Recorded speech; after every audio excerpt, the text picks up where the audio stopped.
மறையினால் அயனால் மாலால் மனத்தினால் வாக்கால் மற்றும் குறைவிலா அளவினாலும் கூறொணாதாகி நின்ற இறைவனார் கமலபாதம் இன்று நான் இயம்பும் ஆசை நிறையினார் குணத்தோர்க்கெல்லாம் நகையினை நிறுத்தும் அன்றே. இது சிவஞான சித்தியாருக்கான அவையடக்க பாடல். இது ஒரு சாத்திர நூல் செய்யறதுன்னு வந்துட்டதுனாலே, இல்லை பெரிய நூல்களே ஏதாவது ஒரு பெரிய நூல் செய்யறதுன்னு வந்துட்டதுனால சேக்கிழார் பெருமானே பாடியிருப்பார். ஒரு கடவுள் வாழ்த்து முதல்ல பாடிடுவோம், நிச்சயமாக பாடும் கடவுள் வாழ்த்து பாடிடுவோம். அதற்கு மேலே குருமரபை வாழ்த்துவதெல்லாம் உண்டு. நந்தியம்பெருமான்றத்தை இருந்து தொடங்கி குருமரபை எல்லாம் வாழ்த்துவாங்க. அதுக்கு மேலே அவையடக்கம்னு ஒரு பாடல் பாடுவாங்க. ஒரு பெரிய சபையார் முன்பாக இந்த நூலை அரங்கேற்றம் பண்றோம் போது நான் சொல்றதுக்கு இல்லை, இது நான் செஞ்சதில்லை, ஆச்சாரியர்கள் வழி வழியாக சொல்லி வந்ததை தெரிந்த அளவிலே விண்ணப்பம் செய்கிறேன். கம்பர் பாடியிருப்பார். அதாவது பெரிய காவியங்கள் எல்லாத்துக்குமே சொல்றேன், அந்தந்த காவியங்களுக்கும் உண்டு. ஞான நூல்களுக்குள்ளே பெரிய புராணத்துக்கு சேக்கிழார் பெருமான் பாடுறார். அப்படி அவையடக்கம் என்ற அளவில் அதையும் கொண்டு இப்படி ஒவ்வொன்றாக ஏற்று இது பாடப்படுகிறது. அதிலே சுவாமிகள் சிவஞான சித்தியாருக்கு சொல்லக்கூடிய அவையடக்கத்திலே மறையினால் அயனால் மாலால் மனத்தினால் வாக்கால் மற்றும் குறைவிலா அளவினாலும் கூறொணாதாகி நின்ற சிவபெருமானுடைய பெருங்கருணையை வேதங்கள் சொல்லி முடிச்சிருச்சா? இல்லை. திருமாலோ பிரம்மனோ பார்த்து தெரிஞ்சிட்டானா? இல்லை. மனத்தினால் நினைத்து தெரிந்து விட முடியுமா? முடியல. வாக்கினால் பாடி முடித்து விட்டேனா? இல்லை. குறைவிலா அளவினாலும் என்னென்ன அளவைகள் உண்டோ எல்லா அளவையிலையும் வச்சு பார்த்தும் சொல்லக்கூடியதா? இல்லவே இல்லை. பெருமானத்துக்கெல்லாம் அப்பாற்பட்டு இருக்கிறது. இது அத்தனை அவர் படைப்பிலே வந்தது தானே, இதுக்கெல்லாம் அப்பாற்பட்டது. கூறொணாதாகி நின்ற இறைவனார் கமலபாதம். வேதங்களோ திருமாலோ நான்முகனோ இன்னும் மனத்தினாலோ வாக்கினாலோ ஏதாலும் சொல்லி முடிக்க முடியாத சிவபெருமானுடைய தாமரை திருவடிகளை, அதனுடைய சிறப்பை இயல்பை இன்று நான் இயம்பும் ஆசை, இன்று நான் சொல்லணும்னு தோன்றிய அந்த ஆசை இருக்கே, நிறையினார் குணத்தோர்க்கெல்லாம் நகையினை நிறுத்துமன்றே. இங்க நான் சொல்ல விழைந்தது எதை? இறைவனார் கமலபாதம். சிவஞான சித்தியாரிலே சொல்ல விழைந்தது சிவபெருமானுடைய திருவடி சிறப்பை, அவ்வளவுதான். ஏன்னா அந்த திருவடி தானே சித்தித்து கொடுக்குது. அப்போ இத்தனை நூல்களிலும் இந்த இத்தனை பாடல்களிலும் சொன்ன தெளிவென்ன? இறைவனுடைய திருவடி சிறப்பை பாடினேன். அப்போ திருவடி சிறப்பாகவே இதை நாம் கொள்ளுகிறோம். அந்த படிக்கு சிவஞான சித்தியார். இது அருண சிவாச்சாரியார் பாடினார். சுபக்கம் பரபக்கம் என்று இரண்டாக இருக்கும். பரபக்கத்தை இதுல தான் நிறைய பேசியிருப்பார். மற்றைய சமயங்களினுடைய கொள்கைகளை சொல்லி அதில் இருக்கக்கூடிய குறைகளை சொல்லி இப்படி அதை வரையறை செய்து கொண்டே போகும். ஒவ்வொன்றாக எடுத்து சொல்லி அதை வரையறை செய்து கொண்டு போகும். அடுத்தது இருபத்து. இதுவும் அருணந்தி சிவாச்சாரியார் பாடி கொடுத்தது. இருபா அப்படின்னு சொல்றதுனால 2 பாவகைகளால் வகைக்கு 10 பாடல்களாக, இப்போ மொத்தம் எத்தனை பாடல்கள்? 20 பாடல். இருபா இருபத்து 2 பாவகைகள், வெண்பா ஆசிரியப்பா. பாவகைன்னு சொல்றது பாடல்கள் பாடுவதிலே இருக்கக்கூடிய மரபு, சந்த மரபை ஒட்டி. வெண்பா அப்படின்னு சொன்னா 4 வரியில இருக்கும், 4 சீர்கள் 3 வரிக்கு இருக்கும், கடைசி வரிக்கு சீர் குறைவாக இருக்கும். இப்படிலாம் இலக்கணம் இருக்கு. ஆசிரியப்பாங்கிறதுபடியே தொடர்ந்து போய்கிட்டே இருக்கும். ஒரு வரிக்கு இத்தனை சீர் கணக்கெல்லாம் தாண்டி அது நீளமா போயிட்டு சிவபுராணம் இருக்கு இல்லையா, அந்த மாதிரி இருக்கு. அதெல்லாம் அகவற்பான்னு சொல்லுவது. அது மாதிரி ஆசிரியப்பா. இப்படி ஒவ்வொன்றும் ஒவ்வொரு பாவகைகளால் ஆனது. இதிலே 2 பாவகைகள், ஒன்று வெண்பா மற்றொன்று ஆசிரியப்பா. ஒவ்வொன்றுக்கும் 10 பா கணக்கிலே பாடி கொடுத்தது. இது இருபா இருபகுது. மேலே சிவஞான போதத்தினாலே சொல்லப்பட்ட சித்தாந்த கருத்துக்களிலே இன்னும் நுண்ணியதான சிலவற்றை எடுத்துக்கொண்டு அதை மெய்கண்ட தேவரிடத்திலேயே விண்ணப்பமாக வைத்து, கேள்வியாக வைத்து, அவர் சொன்ன விடையாக பாடல்கள். அதனால்தான் இதில் முதல் மரபை மெய்கண்ட சந்தானம் நாம் இதை கொண்டாடுகிறோம். அவர் வாக்குதான் எல்லாமே, நானாக எதையும் சொல்லவில்லை. ஆச்சாரியரதை உபதேசம் பண்ணாரோ அதுதான். அந்தபடிக்கு இங்கேயும் வினாக்களை ஆச்சாரியரிடத்தே முன்வைத்துக் கொண்டே வர விடையாக இருபா இருபது என்று விடையாக இப்படி 2 நிலைகளிலே உண்டு. அடுத்தது உண்மை விளக்கம். அடுத்த ஒரு நூல் மெய்கண்ட தேவருடைய மற்றொரு மாணவர் பாடியது. அவர் பேரு தான் மனவாசகம் கடந்தார். மனவாசகம் கடந்தார் இதிலே முப்பொருளைத்தான் பாடுறார். இறைவனுடைய சிறப்புகளை பாடுறார், உயிர்களினுடைய தன்மையை பாடுவார், மலங்களை பற்றியும் பாடியிருப்பார். ஆனால் இதிலே நான் சொன்னபடிக்கே தனியே சிறப்பு பெற்று இருக்கக்கூடியது திருவைந்தெழுத்தினுடைய சிறப்பு, நடராஜ பெருமானுடைய வடிவச் சிறப்பு. இதையெல்லாம் கொஞ்சம் அதிகப்படியாக பாடியிருப்பார். தனியாக வரையறை செய்து பாடுவார். இதுவும் முழுக்க முழுக்க வினாவிடை அமைப்பிலேயே இருக்கும். மெய்கண்டார் திருமுன்பே நமஸ்கரித்து நின்று இது என்ன இது என்ன இது என்ன ஒவ்வொன்றாக கேள்வி கேட்க கேட்க ஆசிரியருடைய விடையாக இதுவும் இருக்கும். உயிர்கள் மாட்டு கொண்ட பெருங்கருணையால் இறைவன் செய்யக்கூடியது தான் கூத்துன்னு சொல்லி தொடங்குது. இறைவன் உயிர்களுக்கு செய்யக்கூடிய அருளிலேயே பெரிய கருணையினாலே செய்வது எது? அவர் ஆடக்கூடிய அளவிலாத கூத்து, திருவிளையாடலாக அவர் செய்யக்கூடிய அந்த கூத்தைத்தான் கொண்டாடுவார். அதிலே கூத்தினுடைய வகைகள் என்ன, அது எதன் தாற்பயமாக இருக்கிறது, ஒவ்வொன்றும் எதை குறித்து வருகிறது, இதையெல்லாம் விளக்கிக் கொண்டே சொல்லுவது. அதனால் இறைவன் செய்யக்கூடிய இந்த கூத்து அதுதான் இதனுடைய சிறப்பு. அடுத்தது சிவப்பிரகாசம். சிவப்பிரகாசம் என்பது பெருமானுடைய திருவருட்பிரகாசம். திருவருட்பிரகாசம் தான் ஞானம். பெருமானுடைய அருட்பிரகாசம் தானே ஞானம். சிவபெருமானிடத்திலிருந்து பெறக்கூடிய அருள் என்னன்னா ஞானம் தான். அதனால தானே திருநீரைத்தானே நம்ம பெரிய திருவருளாக கொண்டாடுறோம். பிரசாதமே நமக்கு அதிகபட்சம் திருநீர் தான். ஆனால் அதுதான் உயர்ந்தபட்சமானது, அதுதான் தெளிவை தரக்கூடியது, உயர்ந்தபட்சமானது. இது பொது அதிகாரம், சிறப்பாக உண்மை அதிகாரம்னு ரெண்டாக பிரித்திருப்பார். எதை? சிவபிரகாசத்தை ரெண்டு பகுதிகளாக பிரித்திருக்கும்.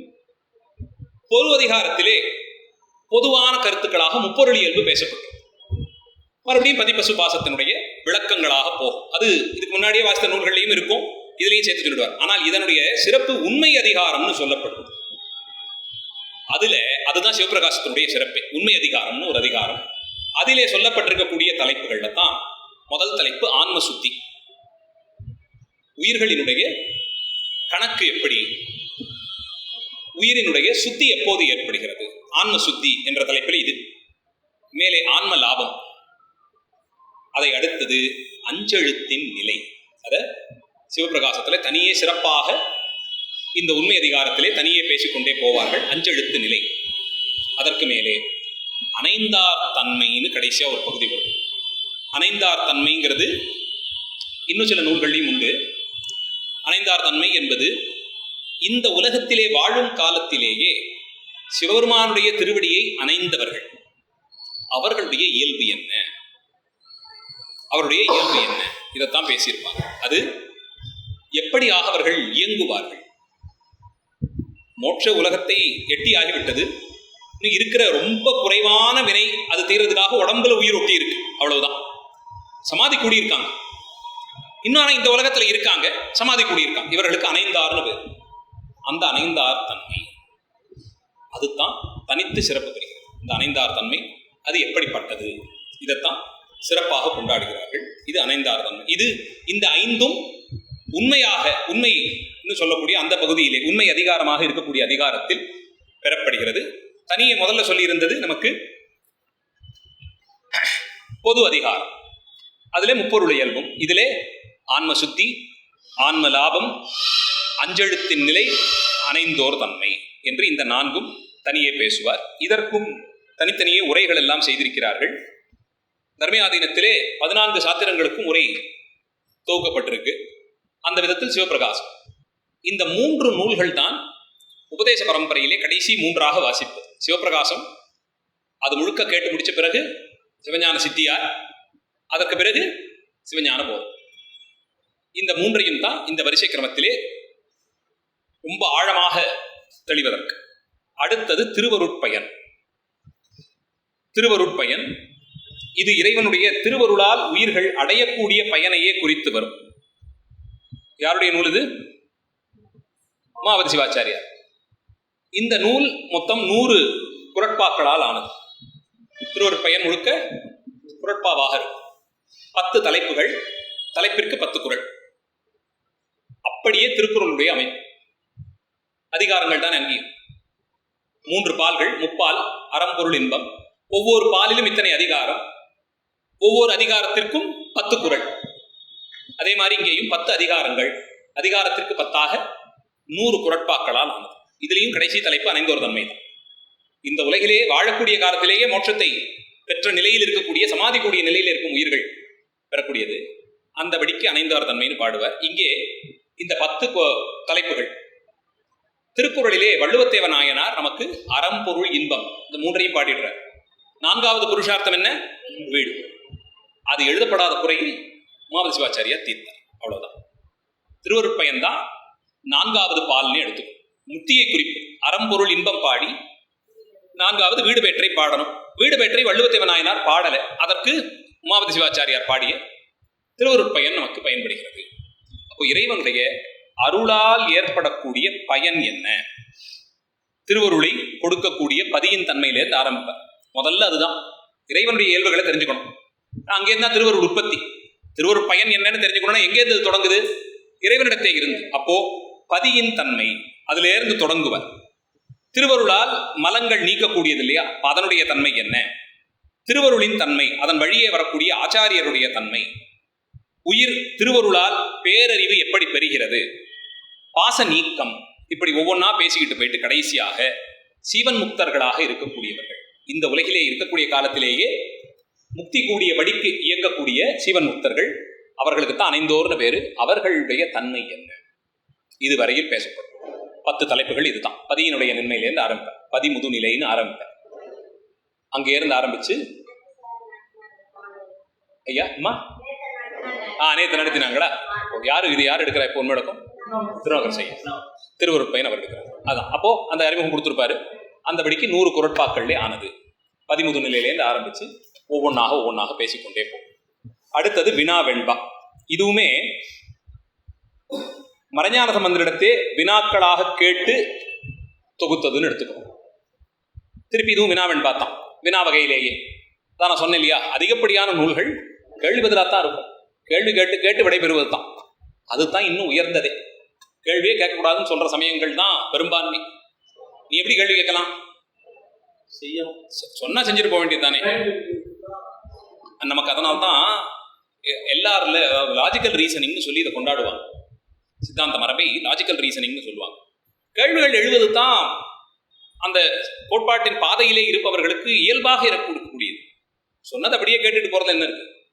கேள்விகள் எழும்போது தான் விடைகளும் பெறும். அப்போ சந்தேகம் என்னதுன்னு சொன்னா அதற்கு விடை இதுன்னு சொல்லிக்கொண்டே போனா தான் இது பெறப்படுகிறது. இப்போ வினா வெண்பா, வெண்பாக்களால் அமைந்தது. ஏன்னா பேர்லயே வந்துருச்சு. அஞ்ஞான சம்பந்தரிடத்தே உமாபதி சிவாச்சாரியார் வைத்த கேள்விகளுக்கு வரக்கூடிய வினாக்கள். இது 13 வெண்பாக்கள் மொத்தம். வினா வெண்பா 13 வெண்பாக்களாக இருக்கும். ஒவ்வொரு வெண்பாக்கும் விடையாக சொல்லிக் கொண்டே போவார். உயிர் பாசம் நீங்கிய நிலையிலே திருவருளோடு சேர்ந்து அது அருள்மயமாக நின்று சிவத்தை அறியக்கூடியது. வினையினாலே கட்டுப்பட்டு இருப்பதினால் நமக்கு அருள் விளக்கம் தெளிவு பிறக்கலை. அந்த வினை நீங்குவதற்கு திருவருள் தான் துணை செய்யும். திருவருளால் கொஞ்சம் கொஞ்சமாக அந்த வினை நீக்கம் ஏற்படுகிறது. அப்படி வினை நீக்கம் ஏற்படும் போது அருள்மயமாக நின்ற சிவத்தை அது பார்க்கும். வினை நீக்கம் திருவருள் எப்படி உதவுதது, இதைத்தான் விளக்கும் வினா வெண்பா. கடைசியா போய் சிவபெருமான் சிவத்தை உயிர்கள் காண்பதே பேரானந்தம், அதை கண்டிருப்பதுதான் பேரானந்த முக்தி என்று சொல்லக்கூடிய நிலையிலே உயர்வது. இதுதான் வினா வெண்பா என்று கொள்ளப்படுகிறது. அடுத்தது போற்றி பகுத்துடை. இது தோத்திர பாடல்களாகவே அமைந்திருக்கும். போற்றின்னு சொல்லியாச்சு இல்லையா, சாத்திர நூல்கள் இது கொஞ்சம் சிறப்பு. போற்றி போற்றின்னு சொல்லி அதன் மூலமாகவே நமக்கு விடைகளை சொல்லிக் கொண்டே வரும். அப்படி தனியே பாடிக்கொண்டே செல்லுவார். இறைவன் எந்த விதமான எதிர்பார்ப்பும் இல்லாமல் எனக்கு இது தந்தா அதனால அவனுக்கு நான் இதை செய்யறேன்ற கணக்கிலே செய்யறார். கைமாறு ஒன்றும் கிடையாது. கைமாறு எதையும் எதிர்பாராது அளவிலாத கருணையினாலேயே கேவல நிலையில் ஆரம்பிச்சு முக்தி நிலை வரையிலும், கேவலம் சகலம் முக்தி நிலைங்கிறோமே, இந்த 3 நிலைகளிலும் எப்படி எப்படியெல்லாம் பெருமான் உபகாரம் பண்ணினார், இதையே கொண்டாடி கொண்டு போகக்கூடியது போற்றி பகுத்துடை. அந்த கருணைக்காக அவரை போற்றும் விதமாக அதுல சாத்திரங்களை வச்சு பேசியிருப்பார். அதான் இதனுடைய சிறப்பு. ரொம்ப சிறப்பாக இருக்கும், ரொம்ப சுவையா இருக்கும். அது கிட்டத்தட்ட வாசிக்கிட்டு இருக்கும்போது சாத்திரம் சாதாரணமா வாசிக்கும் போது தெளிவு தான் பிறக்கும். அப்படியே பேர் கூட சாத்திர பாடங்கள் சொல்லும் போது அப்படியே சொல்லிக்கிட்டே போயிடுவோம். தோத்திரங்கள் எடுத்து பேசும்போது தான் நம்மையும் மீறி கண்ணெல்லாம் கலங்கும். நான் கருணை அங்கத்தான் கொண்டாடி இருப்பாங்க ஆச்சாரியர்கள். அதுதான் மனசு ஏதோ உலுக்கி ஒரு மாதிரி நம்மளை அழ வச்சிடும். சாத்திர வகுப்புகள் அப்படியே திறமா கேட்டுக்கொண்டே போயிடும். அது ஒரு தெளிவைத்தான் கொடுக்கும், கேள்விகளுக்கு விடை பிறக்கும், அதெல்லாம் இருக்குமே தவிர உயிரை உருக்கி எப்படி அழ வச்சிருமான்னு அடியனுக்கு பெரிய அளவில் இல்லை. தோத்திரங்கள் அதை செய்யும். சாத்திர வகுப்புல எப்போதுமே அப்படியே இருந்தபடியே சொல்லிக்கொண்டே போகலாம், தெளிவு பிறக்கும். அதனால ஒரு இன்பம் எல்லாம் வரும். கருணையினாலே நம்ம குரலை கம்ம வச்சு பொருளை உடச்சி அழ வைக்கிறதெல்லாம் தோத்திரங்கள் தான் நிறைய செய்யும். திருவாசகத்துக்கு தானே அழறோம், அந்தபடிக்கு செய்யக்கூடியது. ஆனால் போற்றி பகவதோட அந்த கருணையை கொண்டாடி கொண்டாடி போற்ற விதம் நமக்கு அப்படியே தோத்திரங்கள் செய்கிறபடியே இருக்கு. அதனாலே போற்றி பகவதோட சாத்திரங்களுக்குள்ளே தனியே ஒரு தோத்திரமாக கொள்ளப்படும். எப்படி திருவாசகத்தை தோத்திரத்திற்குள்ளே ஒரு சாத்திரமாக திருமூலரையும் சொல்லுவாங்க, திருவாசகத்தையும் கொள்ளலாம். ஏன்னா சித்தாந்த சாத்திரங்கள் நிறைய நமக்கு திருவாசகத்தில் பெறப்படுது, அதெல்லாம் சொல்றாரு. திருமூலரையும் சொல்லுவது உண்டு. அந்த மாதிரி அது எப்படி சாத்திரத்திற்குள்ளே அது தோத்திரத்துக்குள்ளே அது சாத்திரமோ, அது மாதிரி இது சாத்திரங்களுக்குள்ளே ஒரு தோத்திரமாக போற்றி பகவதோட இருக்க பார்க்கிறோம். அடுத்த நூல் உண்மை நெறி விளக்கம். இது உயிர்களுக்கு செய்யக்கூடிய தசகாரியம்னு சொல்லும் 10 அருட்செயல்கள் சிவபெருமான் நமக்கு செய்யக்கூடியது. அதை இதன் மூலமாக உமாபதி சிவாச்சாரியார் வெளிப்படுத்துவார். உண்மை நெறிங்கிறது, நெறினா ஒரு வழி, இறைவனுடைய அருளுக்கு இலக்காகி. உடனே அப்படியே எல்லாம் மாறிடுச்சா? 10 படிக்கட்டுகளாக அதை பிரிப்பார். 10 படிக்கட்டுகளாக பிரிப்பாங்க. இந்திரியங்களில் கட்டுப்படுத்துறதுலேருந்து ஆரம்பிக்கும் அருளாலே. தசகாரியம்னு பேர். நம்முடைய நம்ம தர்மயாதீனத்தினுடைய முதல் ஆச்சாரியர் இந்த தசகாரியத்திற்கு ஒரு அகவல் பாடி கொடுத்திருக்கிறார். 10 படிகளாக இது எப்படி நடக்கும் ஒவ்வொன்றாக சொல்லி சொல்லி சொல்லி இதனுடைய இயல்பு என்ன, இதை கடந்து தான் சைவ சமயம். ஆனால் தான் நமக்கு இந்த அருளை பெருமான் சோபான முறையிலே செய்வாரும்பாங்க. சோபானம்னா படிக்கட்டு. கீழ் நிலையில இருக்கிற ஒருத்தரை திருவருளால தூக்கணும்னா ஒரு க்ஷணப்பொழுதுல கொண்டு போய் வச்சிருவான். ஆனால் அதை தாங்கிக்கிற தன்மை நமக்கு இருக்கணும். மாணிக்க வாசகருக்கு ஒரு க்ஷணப்பொழுதுல செஞ்சார். மெய்கண்டாரை பார்த்த மாத்திரத்திலே அனுகிரகம் பண்ணினார். இதெல்லாம் அவங்களுக்கு தகும், நமக்கு அப்படி இல்லையே. படிப்படியா படிப்படியா கொஞ்சம் கொஞ்சமா தானே பக்குவத்தை கூட்டு வைக்கிறது. அந்த படிக்கு 10 படிகளாக அதை பிரித்திருக்கிறார்கள் ஆச்சாரியர். தசகாரியம் என்றதற்கு பெயர். கடைசியில முடிந்த முடிவாய் திருவருளிலே மூழ்கி திளைப்பது. அந்த 10 நிலைகளை ஒவ்வொன்றாக கடந்து கடந்து மேலேறி செல்வது, அதுதான் இந்த உண்மை நெறி. அதனால் அதை விளக்கி கொண்டே போவது உண்மை நெறி விளக்கம். கொடிக்கவின்னு ஒரு நூல், அதற்கு வரலாறு சொல்லப்படுகிறது. உமாபதி சிவாச்சாரியாரை கொண்டு வந்து தான் தில்லையிலே சபாநாயகருடைய உற்சவ கொடியை ஏற்ற முடியுங்கிற ஒரு நிர்பந்தம் வந்தபோது சுவாமிகள் பாடினார். பாடல்கள் எண்ணிக்கையில் 14 சாத்திரங்களில் இருக்கிறதுலே குறைவான பாடல்கள் கொண்டது. மொத்தமே 4 பாடல்கள் தான். ஆனால் 4 பாடல்களிலே ரொம்ப சிறப்பாக உயிர்கள் இறைவனாகிற அந்த சிவத்தை போய் எப்படி ஒரு கொடிக்கம்பத்திலே கட்டப்பட்ட கொடி கயிறை கொண்டு இழுக்கும் போது கீழேர்ந்து மேலே போய் உயர பறக்கிறதோ, அதே போலே உயிர் அந்த கொடியாக கருதி அதில் எழுதப்பட்டிருக்க அந்த ரிஷப வடிவம், சிவப்பு மயில் எழுதுவாங்க இல்லையா, அது எப்படி அந்த இறைவனாகவே இருக்கக்கூடிய கொடிமரத்தில் திருவருளாகிற கயிறின் துணையோடு பாசங்களாகிற அந்த தர்பை பிணைப்பை எல்லாம் கடந்து கொண்டு மேலே போய் சிவத்தை அடைகிறதுன்னு காட்டுறாங்க இல்லையா.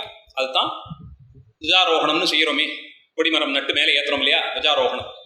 அதைத்தான் இதுவும் காட்டுகிறது. அந்தபடிக்கு கொடிக்கவிங்கிற தலைப்பிலே ஒரு 4 பாடல்கள் அதை பாடி கொடுக்கிறார் உமாபதி சிவாச்சாரியார். கொடி கட்டினேன் கொடி கட்டினேன்னு அவரே சொல்லிடுறார். அதிலே இருளுடைய சிறப்பு தன்மை என்ன, அது எப்படி நீங்கப்படுகிறது, திருவருளின் சிறப்பு என்ன, இதெல்லாம் தனியே விஸ்தரித்து பாடிக்கொண்டே போவார். அது கொடிக்கவி. அதை அடுத்தது நெஞ்சுவிடு தூதுன்னு ஒரு நூல் ஒன்றை செய்கிறார். இது ஆசிரியராகிற மறைஞான சம்பந்தரை தலைவனாக பாவித்து தூது நூல்கள் கேள்விப்பட்டிருப்பீங்க. இறைவன், அரசன், இல்லை நம்மை ஆதரிக்கக்கூடியவர்கள், இவர்களை எல்லாம் பாட்டுடை பொருளாக வைத்து மனதை, மேகத்தை, பறவையை, வண்டை, இதெல்லாம் காற்றை, இதெல்லாம் தூது விடுவாங்க. தூது விட்டு அது போய் இறைவனை அவங்க யார்கிட்ட அந்த செய்தியை சொல்லுங்கிறாங்களோ அவங்க தும்பி எல்லாம் வண்டு அதான் எல்லாத்தையுமே என்ன பண்ணணும்னா அது போற வழியில இதை பார்ப்பா இதை பார்ப்பா, இது இருக்கும் அது இருக்கும், எல்லாத்தையும் ஒவ்வொன்றா சொல்லிட்டு போய் கடைசியில அந்த நாயகன் இருக்கக்கூடிய ஊரை சொல்லி அதன் சிறப்புகளை எல்லாம் சொல்லி அங்கே இது நடக்கும் அது நடக்கும் அப்படிலாம் சொல்லி மேலே கடைசியா போய் இந்த இடத்துல அவர் இருப்பாரு, அவரிடத்தை இதை சொல்லி பெற்றுவா அப்படின்னு சொல்லப்படுது. இதுதான் தூதுன்னு. அந்த விதத்திலே தன்னுடைய மனதை இறைவனுக்கு தூதாக அவருடைய ஆச்சாரியருக்கு தூதாக அனுப்புறார். இவருடைய குருநாதர் யாரு? மறைஞான சம்பந்தர். அவருக்கு மனதை தூதாக அனுப்பினார். ஆனா அவரிடத்தே இருந்து அருட்பிரசாதமாக ஒரு மாலையை பெற்று வரத்தான் சொல்லுவார். மனதை அனுப்பி ஒரு அருட்பிரசாதமாக மாலையை பெற்றுவான்னு சொல்லுவார். அதிலே பதி பசு பாச இயல்புகளை, பெருமானுடைய 10 தன்மைகளை, புறச்சமயங்களை சொல்லி அதையெல்லாம் நீக்கி அதில் போய் கலந்துடாதேன்னு மனசுக்கு அறிவுரை சொல்லி இதெல்லாம் இருக்கும், அந்த வழியில் அதை பார்த்து அங்கே நின்றுடாத, இதில் மயங்கிடாத, இப்படியெல்லாம் சொல்லி உபதேசங்களை எல்லாம் சொல்லி கடைசியாக அங்கே போய் பெருமானுடைய ஆச்சாரியரத்தை இருந்து அருளை திருவருளை மாலையாக பெற்றுவான்னு சொல்லும்படியாக மனசை தூது விடுகிறார். அது நெஞ்சு விடுத்து. ஆனால் தூது நூலாக இருந்தாலும் அதிலே என்ன பண்ணிடுறார், இந்த தெளிவையெல்லாம் சேர்த்து சொல்லிக்கிட்டே வந்துடுறார். பெருமானுடைய இயல்புகளை சொல்லி அவரை போலே குருநாதருக்கு இருக்கக்கூடிய 10 கருணைகளை எல்லாம், இப்படி 10 விதமான உறுப்புகளை எல்லாம் சொல்லி இப்படி ஒவ்வொன்றா நமக்கு திருத்தசாங்கம் பாடியிருக்கார் இல்லையா மாணிக்கவாசகர், அதுதான் 10 உறுப்புகள். நாமத்திலேருந்து ஆரம்பித்து கொடி, ஊர், ஆறு, மலை ஒன்றுன்னா சொல்லுவார் இல்லையா. இருக்கக்கூடிய எல்லாவற்றிலும் இந்த நாமம் சிறப்பு. எந்த நாமம் சொல்லியிருப்பார்? முதல் பாடல்லையே நாமத்தை சொல்லும் போது ஆரூரான் தேவர் பிரான் ஆரூரன் அந்த திருநாமத்தை தான் சொல்லி கொண்டாடும். இதெல்லாம் தான் திருவாரூர் சுவாமியை நம்ம பரம்பொருள் வடிவம்னா இது ஒன்றுதான்னு சிறப்பிப்பதற்கு காரணம். மாணிக்கவாசகர் வாயாலே இந்த நாமம் தான் விட்டார். சிவநாமத்தை விட வசத்தியா சொல்லி ஆரூரன் என்ற நாமத்தை தன் கிளிக்கு சொல்லி பழகிறார்னா திருநாமத்துக்கு எவ்வளவு சிறப்பு இருக்கும். சொல்லி சொல்லித்தானே வினையை கிடக்கும். அந்த படிக்கு இங்கேயும் ஆச்சாரியருக்கு அந்த 10 உறுப்புகளை எடுத்து சொல்லி இந்த நாமம், இந்த ஊர், இது கொடி, இது வாகனம், இது மலை, இது ஆறு, இப்படியெல்லாம் சிறப்பு சொல்லி அவருடைய அருட்தன்மை எல்லாம் சொல்லி போற வழியில் இதெல்லாம் இருக்கும், இந்த புதவழியிலெல்லாம் விழுந்துராதே, இப்படியெல்லாம் மயக்கம் செய்யக்கூடிய சமயங்கள் எல்லாம் உண்டு, இந்த கோட்பாடுகளை எல்லாம் ஏற்காதேன்னு அங்கே சாத்திரத்தை வைத்து சொல்லி அப்படியெல்லாம் சாத்திரத்தை சொல்லி நெஞ்சு விடுத்துவது. நிறைவாக 8வது நூல் சங்கற்ப நிராகரணம். இது புறச்சமயங்களை எப்படி சிவஞான சித்தியாரிலே புறச்சமயங்கள் எல்லாம் நிரசனம் பண்றார் இல்லையா அருணந்தி சிவாச்சாரியார், அந்த பரபக்கம் போலே இது. மற்ற நூல்களில் பேசியிருந்தாலும் இது தனியாகவே ஒரு நூல் செய்கிற சித்தாந்த சைவத்திலிருந்து மாறுபட்ட அகச்சமயங்களையே. இப்போ சைவம் என்பது ஒரு பெரிய விருட்சம், அதில் இருக்கக்கூடிய கிளைகள் போலே எல்லா சிவபெருமானிடத்தை பரம்பொருள் ஏற்றுக்கொண்டாலும் அகச்சமயங்கள் புறச்சமயங்கள்னு பிரிக்கிறோம் இல்லையா. அதில் சித்தாந்தத்தோடு இருக்கக்கூடிய அகச்சமயங்கள் ஒரு மாதிரி நெருங்கி வரும். ஆனால் அடிப்படை கொள்கைகள் ஒரு போலே இருந்தாலும் வேறுபாடுகள் இருக்கும். அந்த வேறுபாடுகளை சொல்லி நீக்குவார். அதனால் அது கிடையாது. ஆகமங்களில் சொல்லியிருக்கக்கூடிய இது சிறப்பு. ரொம்ப நுட்பமாக சைவ சித்தாந்தத்தை புரிந்து கொள்ளணும்னா இதை ஏற்றுக்கணும். ஏன்னா சித்தாந்தத்தை போலேவே காட்சி தரக்கூடிய மற்றைய மதங்கள் உண்டு, அதில் மயங்கிடக்கூடாது. அந்த மயக்கமும் ரொம்ப எளிமையாகவே வந்துடும். அதனால்தான் கொள்கைகள் கோட்பாடுகளில் சில வரையறைகளை நாம் செய்து கொள்ளணும்னு பார்க்கிறோம்.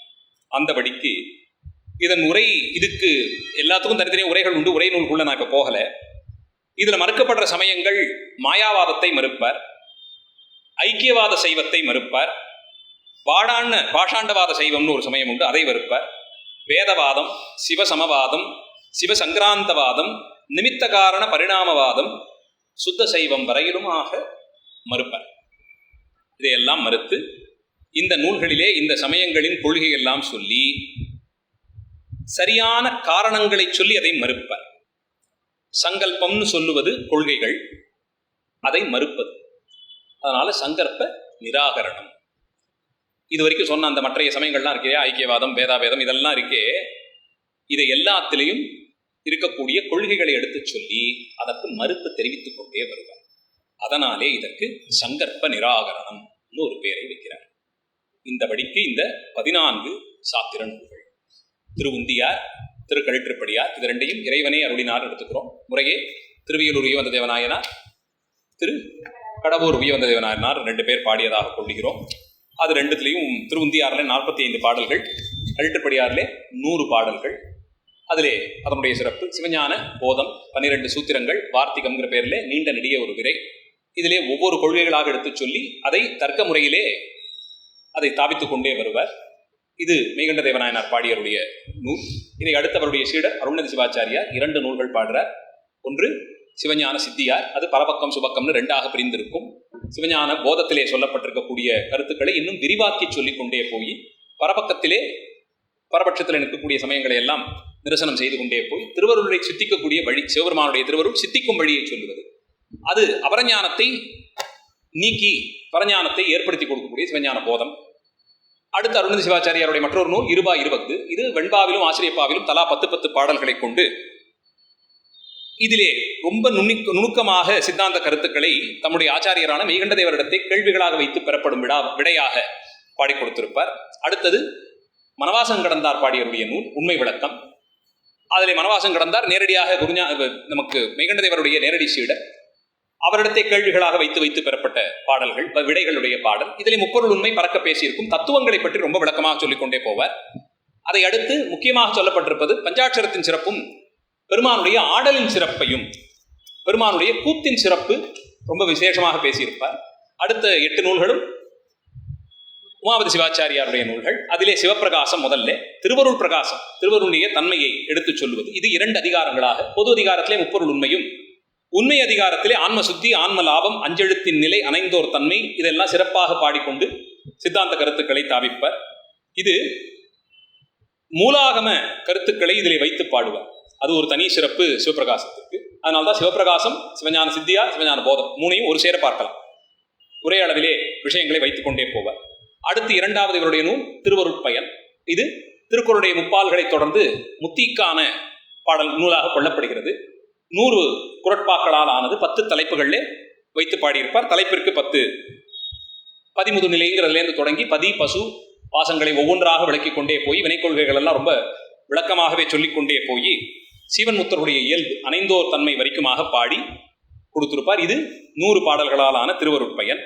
வினா வெண்பா, இது 20 போலே இங்கேயும் தன்னுடைய ஆசிரியரான மறைஞான சம்பந்தரிடத்தே வந்த கேள்விகளை எல்லாம் வெண்பாக்களாக வைத்து 13 வெண்பாக்கள் பாடி அதன் மூலமாக விடையை பெற்று சொல்லுவதாக இது வினா வெண்பா. அடுத்தது போற்றி பகுதொடை. இது சித்தாந்த நூலுக்குள்ளேயே ஒரு போற்றி நூலாக கொள்ளப்படுகிறது. சிவபெருமான் உயிர்களுக்கு செய்யக்கூடிய அளப்பெரும் கருணையை வியந்து கொண்டாடி போற்றிக்கொண்டே செல்வதாலே இதற்கு போற்றி பகுதொடை என்பது பெயராகிறது. அடுத்தது உண்மை நெறி விளக்கம். இது உயிர்களுக்காக பெருமான் செய்யக்கூடிய 10 அருட்செயல்களையும் சுருக்கமாக எடுத்துச் சொல்வதனாலே உண்மை நெறி விளக்கம். கொடிக்கவின்னு 4 தலைப்புகள், 4 பாடல்கள்ல கொடி கட்டினேன்னு சொல்லி பாடக்கூடியது. அடுத்தது நெஞ்சுவிடு தூது. இதிலே தன்னுடைய ஆச்சாரியரான மறைஞான சம்பந்தருக்கு மனதை தூது விடுவதாக, நெஞ்சை தூது விடுவதாக பாடிய தூது இலக்கண நூல். ரொம்ப சுவையாக பாடி அதிலே இறைவனுடைய பெருமைகள், அவருடைய 10 உறுப்புகளை எல்லாம் கொண்டாடி பாடி சித்தாந்த சமயத்திலிருந்து மாறுபட்ட மற்றைய சமயங்களுடைய புறச்சமயங்களினுடைய மயக்கத்தை எடுத்து சொல்லி மயங்காது அங்கே போய் இறைவனுடைய அருளாக அவருடைய மாலையை பெற்றுவான்னு பாடக்கூடிய நெஞ்சுவிடு தூது. அடுத்தது சங்கற்ப நிராகரணம். அதிலே நம்ம சமயத்திற்குள்ளேயே இருக்கக்கூடிய அகச்சமயங்களாகிற வேதவாதம், ஐக்கியவாதம், இது மாதிரி இருக்கக்கூடிய அகச்சமயங்களாக சைவ சமயங்களிலே இருக்கக்கூடிய மாற்றுவட்ட கருத்துக்களை, கொள்கைகளை, சங்கற்பங்களை நிராகரம் செய்து அது இருக்கக்கூடிய பிழைகளை எடுத்து சொல்லின்னு இப்படியாக 8 நூல்களை உமாபதி சிவாச்சாரியார் பாடி கொடுக்கிறார். ஆக நமக்கு மொத்தம் 14 சாத்திர நூல்கள் என்ற கணக்கை கொண்டு இது ஒரு அறிமுகம் என்ற அளவிலே எடுத்துக்கொள்கிறோம். வரக்கூடிய மீதி ஆண்டிற்கு ஒரு சில நூல்கள்னு இதிலே பெரும்பான்மை நூல்களை பாடத்திட்டத்திலேயே வைத்து நீங்கள் படித்து விடுவீர்கள். ஆகமங்களில் சொன்ன ஞானபாத கருத்துக்களையே சாத்திரங்களும் சொல்லியிருக்கின்றன. இதையே நம்முடைய தேவார முதலிகளும் ஏனைய திருமுறை ஆசிரியர்களும் திருமுறை நூல்களிலேயும் வைத்து பாடியிருக்கிறார்கள் என்ற அளவிலே கூறி இன்றைய வகுப்பை அந்த அளவில் நிறைவு செய்கிறேன்.